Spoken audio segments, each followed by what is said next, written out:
The Mavs are surging. They have won 7 straight games, and it seems like it's time to ask, are they the biggest threats to the Nuggets in the West? For me, it would be the Lakers or the Mavericks, and they're definitely two and three for me, respectively, out west. And before we get into this too, I want to emphasize, this isn't a knock on Oklahoma City. This isn't a knock on Minnesota. I want to applaud those teams for the amazing regular seasons that they've had. They've overachieved. They've had terrific campaigns. And this isn't a knock on like the Pelicans either. Like, these are really good teams, but I think they all have fatal flaws. I think the Thunder are slight and inexperienced. I think Minnesota has one offensive engine. Anthony Edwards, I love him. I think he's going to be one of the best players on planet Earth one day, but it's just not his time. I think that's a few years. And then the Pelicans, I really think that whoever goes up against New Orleans, it's going to be a grimy first-round series. I think they can really grind teams. They got a lot of athletes, a lot of rebounders, but I think their perimeter shooting is going to come back to bite them a little bit. I just don't think they have enough really good floor spacers. And I think it's going to get them. So Dallas and LA for a few reasons. And it can start with the star power, right? Luka and Kyrie, star offensive guards. One can just go toe-to-toe and manufacture offense at will. But specifically when we're looking at the matchups, I think Luka and Jokic defensively are going to be X factors in this series, especially with what I think Dallas can do versus Denver in the pick and roll. I'm involving Jokic in a lot of high pick and roll and getting him involved early with Luka, with Kyrie up top. And it's not specifically attacking Jokic, but it's just getting the defense in rotation early where I can get an early switch and then reset or kick it. We only got to see, Carson, one matchup between these two teams after the trade deadline.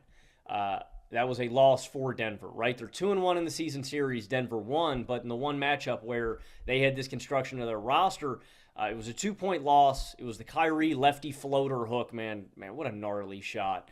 I went back and rewatched this game and got some of the numbers. I know we talked about this a couple of weeks ago when it happened. Dallas out-rebounds Denver 60-37 overall. They out-rebound them on the offensive glass 22-6. They beat them in points in the paint 62-38, and they beat them in second chance points 23-6. And like I said, I just think you get the defense in rotation early with that Jokic pick and roll, see what you can do there. And then I think they really match up physically with Denver. That's why I like the Lakers too. You got to be big and physical and athletic if you're going to try to beat Denver in a 7-game series. They got big guards that throw at them. Luka, Dante Exum, Tim Hardaway Jr. They got athletic wings that I like. Josh Green, PJ Washington, Derrick Jones Jr. They've got big men that I like. Daniel Gafford, Derek Lively. And, I'm not the biggest Maxi Kleba guy, but it's still a thick dude that you can throw out there, and he's a big body. So physically, I think they match up well with him. And I've really liked Daniel Gafford defensively. He is a X factor for me in Dallas changing this series. He is that caliber of a defender, that smart kind of veteran presence that not only is a real to turn around the rim, but he's smart. You know what I mean? He knows when he needs to get out and switch out to the perimeter. And Dallas has really improved post-Gafford trade when they have solidified this rotation. Not only are they more big, physical, and athletic, they've just been a better defense. Before Gafford, they had a defensive rating of 117.1. They were equivalent to the 22nd ranked defense in the NBA. Post-Gafford trade, they have a defensive rating of 111.6. That's a top 10 defense. That's legit, man. Again, I don't know if it's going to make a real difference against Denver because I do think Denver's inevitable. I think Denver is just that overwhelming of a caliber of basketball team. But I think Dallas has a fighting chance. Rebounding. 41.5 rebounds per game without Gafford before the trade. With Gafford, they're averaging 45.3 rebounds per game. That's the difference between being the number 6 rebounding team in basketball and the number 28 rebounding team in basketball. That makes a real difference for me. And so, and you've said this before too on the show, Carson, Luka could be the best player in that series. So I think it's going to take a lot of boxes being checked for Dallas. This is not an easy thing, right? Mm-hmm. Denver, to me, is the overwhelming favorite. And I will be shocked if they do not make it through the West. But there's a formula. I think Luka has to be the best player in the series, right? I think two, I think you have to crush non-Jokic minutes. You just talked about that in the MVP case, Carson, in that one game we saw between Denver and Dallas, in that late third quarter or early fourth quarter stretch when Jokic wasn't out there. Dallas crushed those fourth quarter minutes. You got to do that. Three, we need a hellacious effort. You know, the rebounding numbers and the points in the paint and the second chance points from that game, that's not just because Dallas is that overwhelmingly dominant on the glass, right? That's not going to happen every game. It was also due to a hellacious effort. Luka, Kyrie, everybody in that game was going hard, man. We need that 7 games from Dallas, man, where they have just got to beat them in the effort and hustle category to win this series. And not only do you have to get superhuman Luka, I think you have to get superhuman Kyrie. And Dallas has to shoot the lights out. That's a lot of boxes to check to just knock off, Denver. And that's why I wouldn't pick Dallas to do it, but I think it's possible. If I had to predict it, if we got Denver and Dallas in a head-to-head series, I would take Denver in 6. I think Dallas puts up a really good fight. I think they battle. I think Luka steals a couple of games, but Denver shuts the door.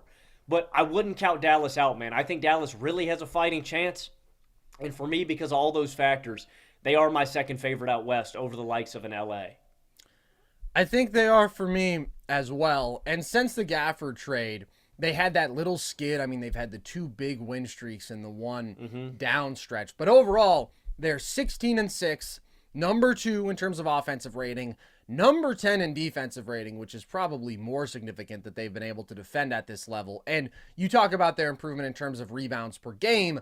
Rebound rate, I prefer because it's the percentage of available rebounds that you're grabbing, and so pace doesn't factor in because Dallas has been playing at a faster pace really this entire season, but also since trading for Gafford. But they're 13th in rebound rate versus 29th. So this is not an elite rebounding team, but this is now an above average rebounding team, whereas previously they were hanging out with the Wizards and the Thunder, like the slightest teams in the league. The Wizards just are barely even an NBA basketball team, and you're not going to do anything serious if you're getting bullied physically and bullied on the glass like that. Now, they do check a lot of boxes when you are talking about threatening a just great basketball team like Denver. They have the best player in the conference outside of Denver, Luka Doncic, who I believe is one of just a couple guys on the planet who could legitimately outplay Jokic in a series. We have seen Luka have these flamethrower runs from beyond the arc with his step backs in previous playoff series. Now he's the best that he's ever been as a step back shooter and 3-point shooter overall. And we know that physically he's going to impose himself. He's going to dominate you as a playmaker.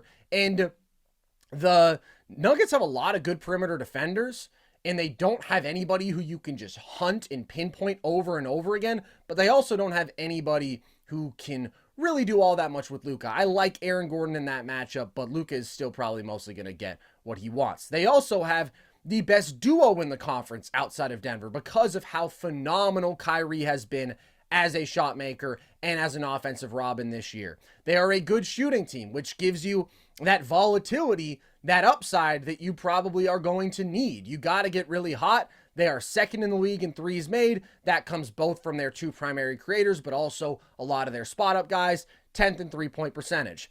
Now, post-deadline, they have 2 hyper-athletic rim-finishing bigs who can protect the hell out of the rim. And that has, first of all, just greased the wheels of their offense. Luka is going to make any big look good out of pick and roll. He did it with Dwight Powell. But when you give him big athletes like Derek Lively and like Daniel Gafford, well, then you just have a constant vertical spacer, and defenses are constantly compromised out of pick and roll because it's, all right, we're going to concede a Luka floater, which is a 55% shot, or he's going to torch us with a lob, and then that's just free offense for the team. And again, they have transformed the defense, and they've transformed things on the glass as well. And this is a solid, deep rotation of wings here. I think that at times we've underrated Dallas's depth. Like when I just look at the bench compared to, say, the Clippers, compared to a lot of teams out west, like it's impressive. And overall, they have just been hyper competitive as of late. Like this is a team that is taking the home stretch of the season very seriously. They are kind of flying around on that side of the ball. And even if I don't love their defensive backcourt with Kyrie and Luka out there, first of all, when those guys compete, they can be okay. They can be passable defensively. I mean, they're smart guys. They have good hands. They have good instincts. They just both have physical limitations. But then the wings and the bigs are significantly improved from what Dallas had last year for sure. So I really like that formula, man. Amazing number one, elite second shot creator, good spot up shooting cast, bigger and more athletic in the front court, improved team defense. Like, this is why I flagged Dallas as a team post deadline that was significantly improved, that could be a threat to Denver. And I don't think anybody's going to beat Denver, but if you're just talking about who has the upside to do it, I think they're checking the most boxes right now. I'm not freaking out about the Clippers like some people are. I get that they've sucked for the better part of 2 months. I just don't think it's that surprising given the composition of this team that they have just taken their foot off the gas defensively. But I still don't love what I'm seeing from them. Like, the vibes are really bad and they need to lock in defensively. So right now, just with the consistency that I know Luka is going to dominate offensively, with frankly the fact that I'm just much more confident in Dallas being healthy throughout a playoff run, with the fact that I like their depth more, that they're defending better right now, I do slightly prefer them. And then I do still think the Lakers are scary for these playoff environments because of their dynamic duo and their secondary shot creation and their defensive ceiling. But Dallas is just a different level as an offensive team. The consistency with which they're going to produce there, it's just in a different tier than what the Lakers are doing. And I think they're more capable of physically matching up with all of these big teams in the West now. So I think it's Dallas for me as well, which is a hell of a turnaround, because before the year I thought this was going to be a play-in team. Yeah, as did I. I mean, dude, it goes to show, like, this is something that I think teams need to take notes on. You know, Carson, I think I made a flawed argument, or a bad faith argument last episode when we were talking about the Phoenix Suns and their roster construction with Bradley Beal, right? I asked, maybe you should have held on to Chris Paul. No, I mean, the move to go and get Bradley Beal was an upgrade in talent, right? Chris Paul declining, same money. It made sense.